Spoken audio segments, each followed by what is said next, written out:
So we're back with Rin for another episode. We talked about skinwalkers and the Wendigo and such in our last episode. I think now we're going to talk more about some traditions of his and his people. We're going to rejoin this conversation. Without further ado. From a child born into this world, we are taught what to believe. Closed-minded we become, fearful to be deceived. Still we desire to know what lies beyond that locked door. The art of the storyteller, conjuring tales of legend and lore. History hidden, lost knowledge, things forgotten and the unknown. These are the things that direct us and will set the tone. Welcome, friends, to another episode of Nightmares on the Lost Highway.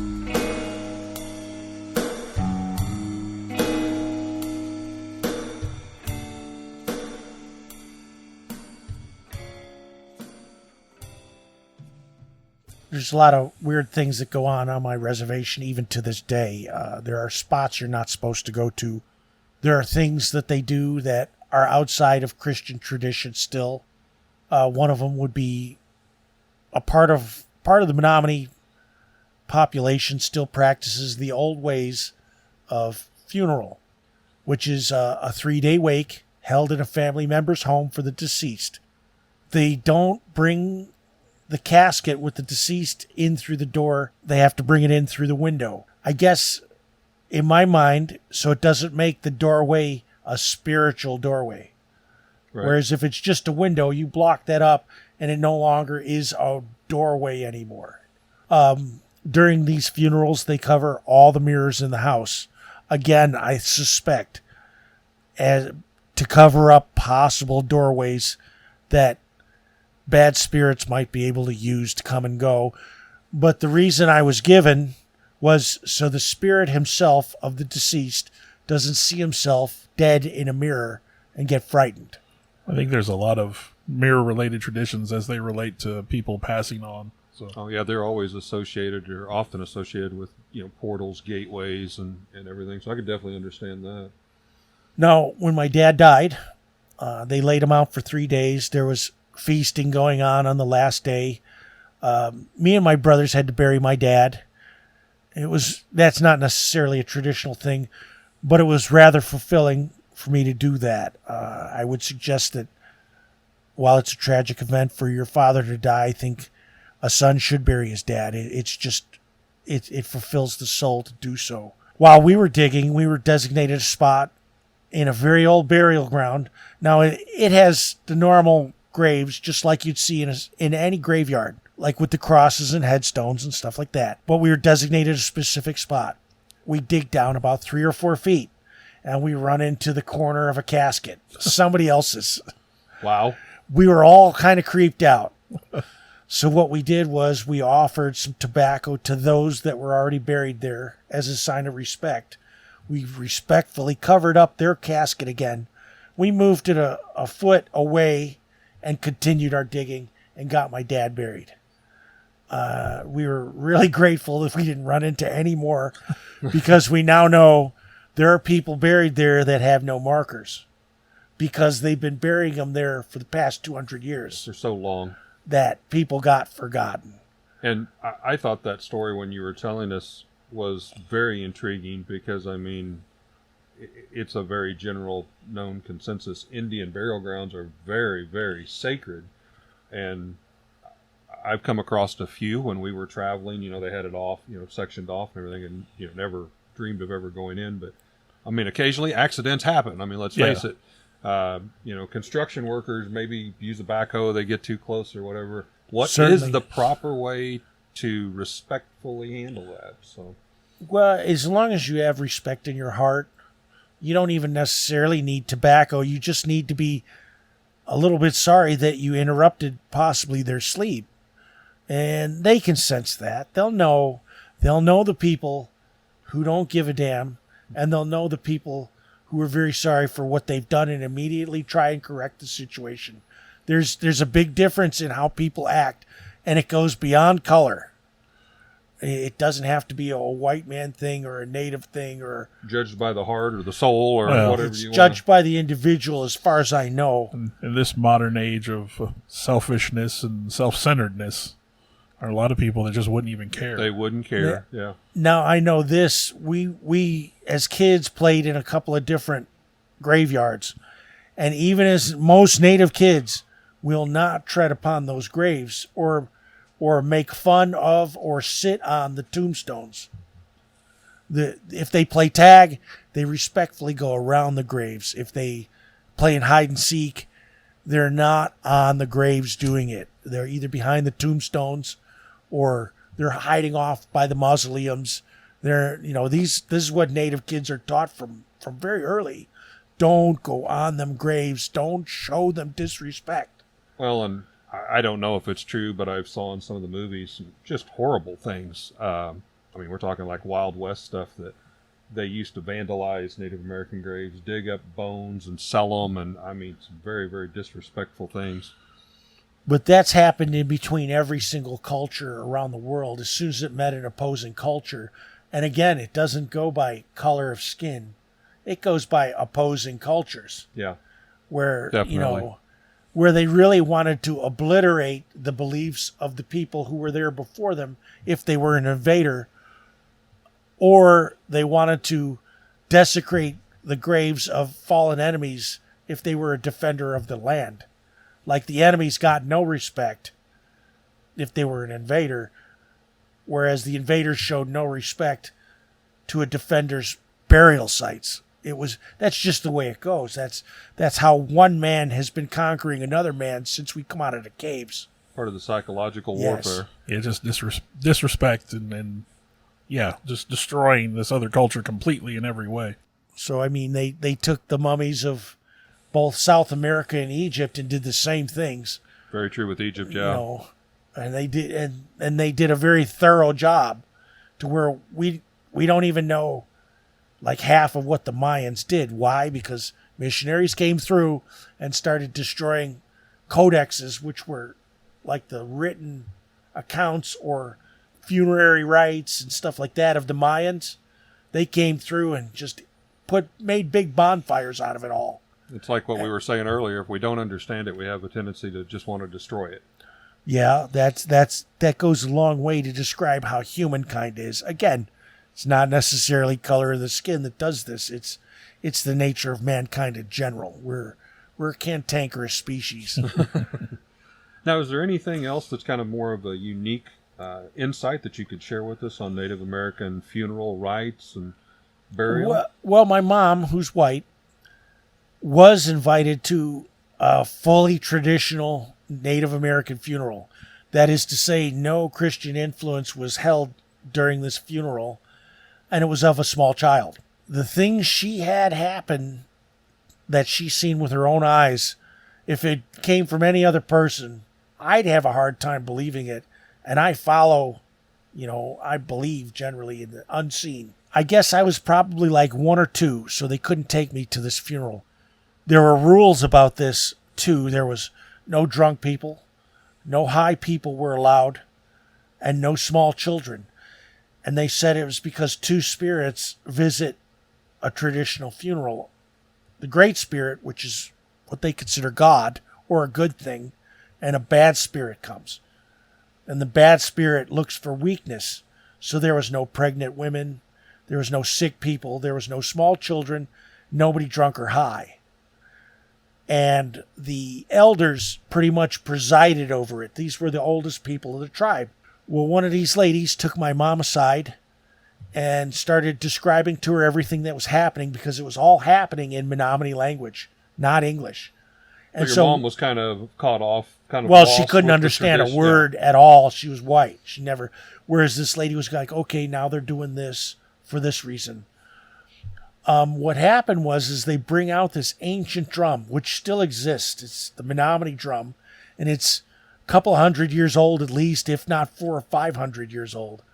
And my mom said it was beautiful beadwork on the side, intricate, depicting scenes, like hunting on one side, the village on the next side, And then she described what she seen or what she thought of as aliens in the beadwork on this Wow. drum. Wow, that took a curveball. And like what she described as possibly a spaceship on the other side, you know. Anyway, the woman whose baby died, her and my mom were all good friends. We were very close to this family. In fact, I think this child who died was my first cousin. And of course, I wasn't allowed to go because I was just a little guy. So the mother of the deceased says she asked to go to the bathroom. Well, at that time, they were having it in a lodge hall. The lodge hall didn't have indoor bathrooms. It had an outhouse. So she asked my mother to go along because now it's nighttime. And they go out there. They pass the fire bearer, which for a traditional Native American thing for the Menominee, you had to keep a fire lit for 3 days. And a fire had to be tended, meaning it couldn't be left unattended. Now, is this like a small campfire, a bonfire? A small campfire, Okay. sort of. You could make a big bonfire if you wanted. That wasn't frowned upon. But you'd be using a massive amount of wood. And if you know anything about heating your wood in the far job a lot north, harder. it's money. You know, that's a lot. Like lots of people heat their house to this day Yeah. with wood. A valuable resource. Yeah. Why Which would you don't do want that? to squander. Yeah. For a funeral, it's okay to have a nice little fire. But if you had a great big bonfire, you'd be eating up a lot of firewood. So they go to the bathroom. And while they're gone at the bathroom, a drunk guy tries to get in. And he's stopped cold at the door. And he's arguing with these elders. He's native himself, but he's drunk. And they're not going to let him in. And at the time, I guess, to call someone a dog back in them days was the worst thing Menominee could call each other. That was just the worst insult. And he called these elders a dog. Well, the story goes that they cursed him to be a dog. Now leave now, they told him. For whatever reason, he got the message and left. Back to my mother, she goes to the she takes her sister, her cousin, I guess, to the bathroom. And the lady goes to sit down on the stool. And when she sits down, she gives out a scream, a frightened scream, because she feels cold baby feet touching her bottom when she sits down. And this just completely creeps her out. I can imagine. She's screaming. My mom's right there to counsel her, you know, oh, come on, it's okay. It's all right. And when they're coming back, they see this animal in the woods with green glowing eyes, and they swear it was the biggest wolf dog thing my mom has ever seen, with green eyes. Green eyes. That's unusual. Like glowing green eyes without a light. Now, they had a flashlight, but everything I've ever seen in the woods has been like yellow eyes, orange, maybe sometimes even red. Red, yeah. Once in a while, you could catch a deer's eyes going green for like on the reflection. They'll turn their head, it'll be green. They'll turn their head, it'll be orange. But not consistently one color. They get really scared because this animal's only feet away from them. And they're terrified of it. And it's snarling and carrying on. She runs, they run back into the hall, and the elder stops her. What's going on? There's some kind of animal out there. And it was threatening us. And that's when the elders kind of get a little concerned. And they point to some older guys. You, and you. Get your rifles and go out and take care of that thing. They go out there and they shoot at it. Well, the thing runs off, apparently wounded.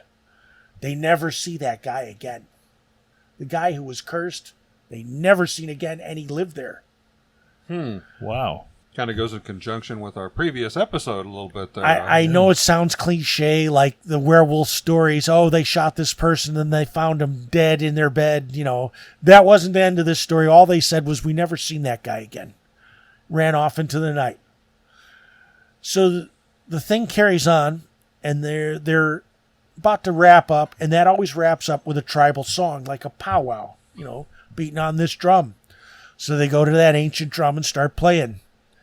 My mom tells me that while they're playing, the drum levitates off the floor by itself, and the light shines from within the drum onto the floor. All the drummers have this scared look on their face, like, whoa. This hasn't happened before.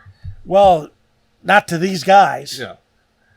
And they're all like, and the elders are like, keep playing. That's the Great Spirit. This is a good thing. They're blessing us with their presence. Keep playing. So they get finished with their song, and it slowly sets back down, and they finish the funeral, and that's pretty much the end of that story. Wow. Wow, yeah, that's She says she's seen all this with her own eyes, not her cousin seen it, or just my dad seen it, or my dad was of the mind, oh, don't offend the Christians, because what if that's true? But he was also the same mind with the elders. Don't offend the elders, because what if that's true? yeah, cover your bases. Don't throw stones.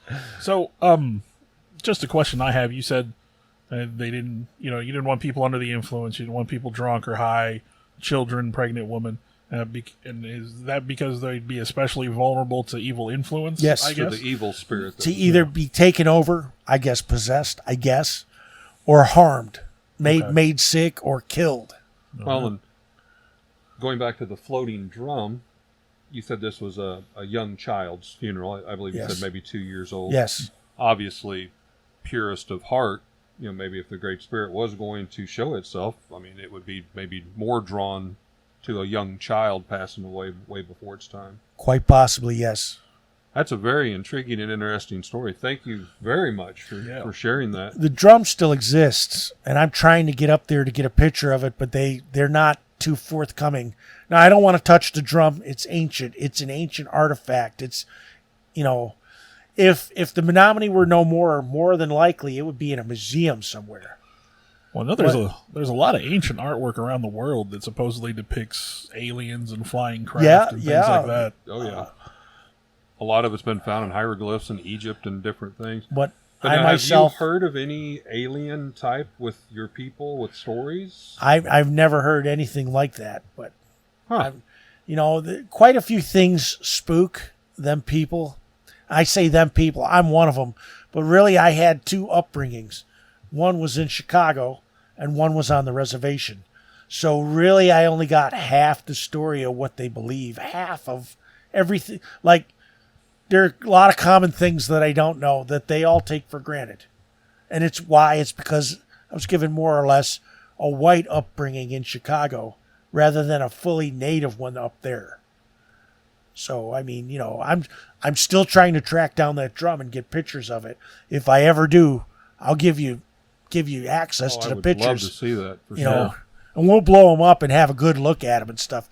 But they just think it's disrespectful, or I don't know how they think of it as, but that's what they think. And so far, they've been hiding the drum from me. Now, obviously, you said your mom was at this funeral. Yes. And you would find it hard to believe if it wasn't your mom. I want to take that a step further, if you don't mind, to share a little bit more about your mom and her time as a police officer. My mom was a police officer in a suburb of Chicago for about 12 to 13 years. It used to be called the Rosemont Horizon. Now it's called the Allstate Arena. It's in a concert hall so big that it holds its own police station, like a miniature police station inside the hall. But And, again, just kind of add some integrity, more so even to that. Oh yeah, I mean, if she's someone that's trained she's to a trained police officer, Yeah. she's Now- gonna have seen things. She was a police officer much long after this had happened. I mean, I was an adult by the time she became a police officer there. So they're not going to let someone wishy-washy come on to their, Yeah. oh, this person's kind of wacky. They're making up stories. No, we don't want you. And she made the police force there. Right. That definitely adds a lot of integrity. I mean, it's just like anything else with sightings of any type of cryptid or paranormal. Was it just, hey, that guy that lives in the alley saw this? Yeah. Or was it a doctor? Was it a police officer? Was it, I'm sorry, but things are kind of classified with integrity. And, I mean, it definitely sounds like we've got an integrity-bound story. Up there on that reservation, there are two instances, one concerning a cryptid I've seen and one concerning a spiritual being. And these were things that happened to me myself, not to anybody else. Yeah, I mean, Now we're getting to the heart of the stories here. We were Do kids. tell. We were kids playing right on the Wolf River, which runs right through our reservation. Some of it is good rafting where they have a rafting business. They put you in a rubber raft and send you down these really flowing rapids. And they give you a life jacket and like a big pad in the bottom. So if you hit rocks and stuff, you don't shatter your knees or your hip bones. And, but this was towards my uncle's house where it is a big flowing river. It has a fairly decent current in it, but it's not whitewater. It's just a flowing river. We're all kids playing at night. That's no big deal because it's a bunch of us Indian kids right there on the bank. They tell us, don't go in that damn water. We all knew better because it has sucked us right down. And we get one of them big old lights that looked like it had the big battery in it, that big square battery with the... You remember those lights? 6-volt battery. Oh, yeah. And it was powerful. It shined a good light. Blind your friends for a couple minutes. We hear some noise in the water, and I kid you not. When they hit whatever it was in the water, it was, I guess, the dorsal fighting fin on a fish. You're talking 3 feet long and 2.5 feet tall. Wow. And it comes out of water and goes down, and I see it. All of us kids, all of us, ran for the house because we didn't want to be anywhere near the bank. It's a big fish. If it was something that could come up on the bank. Now, what age were you? You say I kids. was probably 8 to 10 years old. Okay. And most of the kids were probably... They were all ranging between like 5 and probably up to 13. Okay. Just all, that's how they did it. You kids go out and play, Yeah, right. And as long as you played right near the house, because we didn't wander too far. But my uncle lived right on the river. So it was okay for us to be playing because we were all, considered smart enough not to go in the water because it would have took you down. Now, and there may have been another reason not to go in the water. Well, is there a legend or lore about what that creature could have been? Maybe today that you look back on and I only heard one other story, and this is from my grandfather. He was on what they called Lower Bass Lake. There's an Upper Bass Lake there and a Lower Bass Lake, along with a number of other lakes. There's my reservation consists of 360,000 acres. Wow. So there's several lakes, like 5-6 lakes that are on complete Indian land. And then there's one lake that's half and half. It's called Legend Lake. And it's half on the reservation, half off. It's so big. This didn't happen at Legend Lake. It happened at Lower Bass Lake, where my grandfather was ice fishing out there. And that's where the ice is 3-4 feet thick. You can drive a truck loaded with wood out on the ice. You drill holes down and you throw in your little bobber thing or tip-ups. And you catch fish. My grandfather swears he's seen this. He said an alligator-headed thing come up through the hole and looked at him in the eyes even. So he had to come up 5.5 to 6 foot up out of this hole to look at someone in the eyes. Wow. He said it had an alligator head and a serpent's body because that's the only thing that's going to come up a hole that big. Right. Yeah. But it had to have a whole lot of underground to push it 6 feet. Wow. Like he said, it had an alligator head. It was like a gar has an almost alligator head, but it can't do one of these numbers. Right. It can't flex its head down to look at you like a person. Wow. A fish head doesn't do that. So, and they're, to the best of my knowledge, the sturgeon that get, 8-10 feet long are in the northeastern part of Wisconsin. They don't come to the Wolf River, and they're damn sure not in the lakes there. Now, what about gar? Well, what we have is a lot of northern pike. Okay. There might be some gar, but again, a gar can't flex its head to where it's looking at you. They got a solid spine, basically, that goes down. Their head keeps it, almost like a snake would not be able to pull its head back. That's what my grandfather swore he seen. Wow. And that's the only thing that I could think of that might be in the waters up there making a fin like that. I mean, we didn't see what was making the fin, but didn't hang around a whole lot to find out. It was so big, it frightened all of us kids, and them kids lived up there. And I got the impression they'd never seen that before either, because they ran as fast as I did. Now, they lived there. You said this was dark, obviously. It was night. You had the big flashlight. What season was it? It was in between summer and fall. Okay. Because we were wearing jackets. What we're at right now. We were wearing hoodies. Well, up there, it's a lot colder. So I had to think it was just right at the end of summer, which turns cold real quick. By October, you could get snow up there. You might not be able to drive on the lakes, but October, you could get snow. But you said there was 2 instances. There was one there, and you had another It's story? about a spiritual being. Spiritual being? This was when I was an adult. My brother and I went out hunting for the day. We were hunting for deer. Although I didn't bring a rifle suitable to the task, I brought a short-barreled 20-gauge pump. Really, I was just going out there just to go out there. I didn't really have in my mind to kill a deer. You're really not supposed to be using a 20-gauge on a deer anyway. Yeah, right. So my brother gets all camouflaged up, and he's there for the deer. No questions asked. Don't hinder me because I'll kick your ass. This is my brother's kind of attitude when it comes to his deer hunting. So he goes, okay, Loren, you're going to go this way down the trail. There's the truck.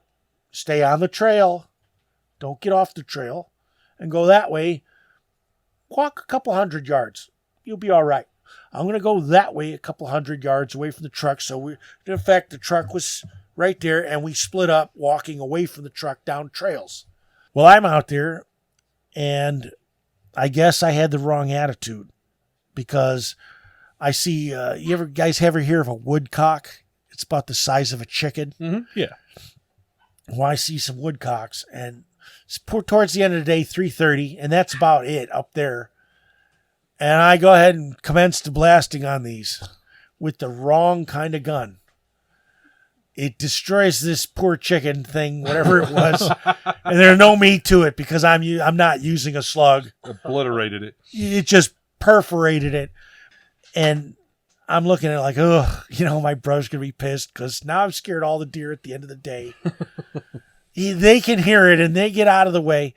All right, I'm going back to the truck, so I go back to the truck and I'm sitting on the tailgate, and I'm looking down the trail, and it's literally like a tunnel of woods. You know how woods can grow like that? Mm-hmm. And you're looking down a yeah. tunnel? That's how thick these woods are, even during Trees have connected mid-fall. at the top. Yep. This is mid-fall, and it's cold now. 40 degrees or less. And way back in there, I think I see a silhouette walking at me. I thought, oh, good, my brother's coming back. He's going to be pissed, but oh well, And it's walking, and it's walking, and it's walking. It's got to be 200-300 yards away, but I could still see a silhouette. All of a sudden, it's not there. Okay, maybe it was a deer. Maybe it was something. I don't know. And about 100 yards away, this thing comes back. It is colored white, like mist. It's 100 yards away, 300 feet. That's still quite a ways for my eyes to see. It still looks like a silhouette. And it's walking like a silhouette. So and it's upright. You can make out arms, well, legs. No, you can't make out arms and legs. What you see is a silhouette of a person. Okay. And that doesn't necessarily add to arms and legs. It's just moving like someone, walking. Gotcha. And I'm like, okay. And it moves to about 75 feet and completely disappears. And I don't mean it runs off the trail. I don't mean it flies up into the sky. It's gone. And I'm like, that's not my brother. That's not my brother. That's the first thought. And it's like, oh, now 50 yards away, this thing comes back and I'm getting much clearer pictures of it. It is a silhouette again. It appears to come from out of nowhere. It didn't run onto the trail. And it's still a silhouette, but there are no features. And at 50 yards, you can see detail. It's made of mist. Now, what time of day is this? About 3:30, 4 o'clock in the afternoon. So sun's still up. Sun's still up, but it's far down on the horizon, but it's still daylight. Far from dark. It's not dark. It's going to be dark in an hour, but it's not by any means. There was more light here. There was more light there than there is here. Are you able to see through it? Or is no, it so thick that you cannot see through it? Okay. And I'll get to that part. It walks another 10 yards, meaning it's now 65 yards or 65 yards away, and I've got a clear sight of this thing, and I don't know what the hell it is. And it disappears again, gone in an instant. It appears about 25 yards away, and now I probably need new britches because now I'm seeing this thing. It ain't a man. It ain't your brother. And it's not my brother, and it's not an animal. It is silhouette made out of mist that you can't see, and it's moving closer. And I'm like, oh God, I'll shoot I'll shoot. I got a 20 gauge with its short range and buckshot in it. Nothing wants to get close to you. You could probably fend off a bear with a 20 gauge and buckshot, especially when you got more than one shot. It moves about 5 or 10 yards closer, and then it disappears, and now the light's fading. I jump in the cab, and I am scared shitless. And my brother finally, 45 minutes later, because now the darkness came, I can't see nothing.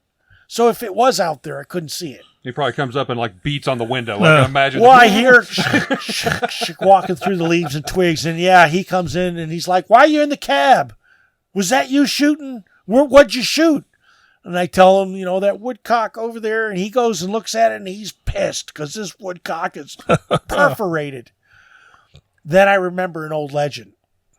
If you go out to these woods with the intent on just killing something for the sake of killing it, you're going to get visited by the spirit. It is a warning. You're out here for the wrong reasons, and I'm going to make you see the wisdom of not doing that.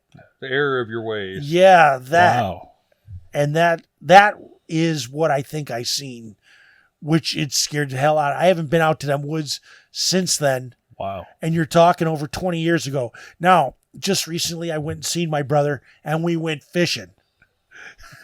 We went fishing at about 7 a.m. We get on them lakes. We go all around.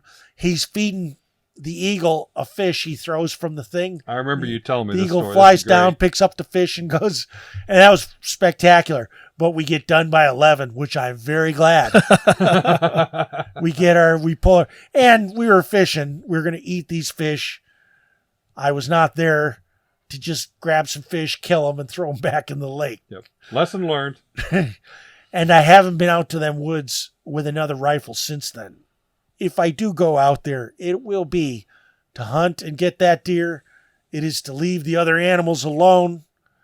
And it will be to keep my intentions very pure. Goes back to that whole Because respect thing. Yeah. The next time I get visited, it's not a warning anymore. Something's going to happen.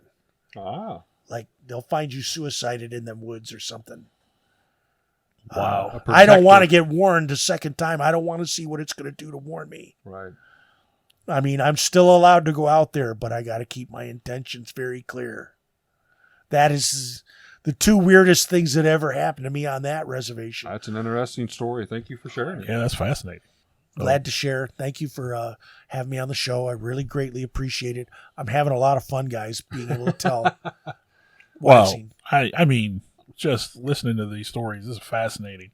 I mean, this is why we did this podcast, is for stuff like this. We wanted it to be So- storytelling, and that's exactly when we first founded this, if you will. That's exactly what we wanted to do. So Well, maybe if there's a third session, I'll tell you about the last thing I seen. But this was when I was a very little kid, like 5 years old, and we could get into it next time.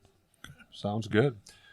Folks, this is just yet another example of stories and tales that you'll hear on Nightmares on the Lost Highway. Thank you again for joining us. We hope you enjoy. Hello, my name is Loren Wychesit, and I'm with the Dauntless Paranormal Investigations. We're a nonprofit organization that are looking for houses that are possibly haunted. We don't charge anything. We have full waivers to sign, so in case something you don't want, like your name or your address, to not be involved in a printed or shown investigation, we'll gladly sign them and keep your anonymity safe. And thank you so much for giving a listen. Hey, this is Eric, and I just wanted to give a little reach out and a plug to our first paying sponsor for Nightmares on the Lost Highway. That's our little family toy and gaming shop here in Lebanon, Missouri, called Raven's Loft. If you happen to be in the central Missouri area, please check us out. We have 2 locations. First one is at 223 West Commercial, downtown Lebanon. We've also branched out to a second location out at the Heartland Antique Mall, also here in Lebanon. You're going to find all kinds of vintage toys, Star Wars, Star Trek, G.I. Joe, Transformers, Mego, Universal Monsters, all types of gaming, board games, Magic the Gathering. So we would appreciate it if you'd stop by. You can like our Facebook page. Swing by and check us out. Thank you so much. I would like to thank Alex Tudor, who has been helping us a lot with our endeavors on this podcast. You could call him our producer at this point, I think. Our producer, electronic recording technician. He's the one that's setting up all the mics and the hardware in the background. And then Bill Weirs is going through, taking his time to try to clean and edit this up and give us the best possible version that we can present to you folks. Want to thank everybody involved with that.